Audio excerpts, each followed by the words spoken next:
This whole Pakistan-Afghanistan drama did not start with Taliban. It actually started with the birth of Pakistan. Welcome back to Geopolity. Let's go back to 1947 when the British drew a random line called the Durand Line that now separates Pakistan and Afghanistan. But this Durand Line separated Pashtun tribes and families. So Afghanistan said, nope, not acceptable. Take your border, go back to wherever you came from. And Pakistan and Afghanistan became neighbors that could not stand each other. But this is an enemies to lovers, back to enemies trope, so hang in there. Then came the Cold War era. Pakistan aligned with USA and Afghanistan with USSR, which was fine until Soviets started sending money and weapons to Afghanistan and also started training Afghan soldiers in Moscow. And that is when USA lost it, because how can Soviet be so close to the Middle East oil? I mean, this guy and his oil, get a room already. So America decided to fund Afghan soldiers called Mujahideens and told them that they were fighting to save Islam from Soviets' communism. And at the same time, Saudi Arabia was also feeling very passionate about saving Islam.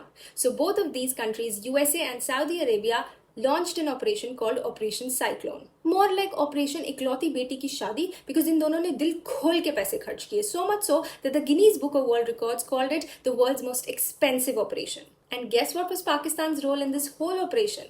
It was the middleman. Shut up, it's a big deal. It was the manager. It was managing everything.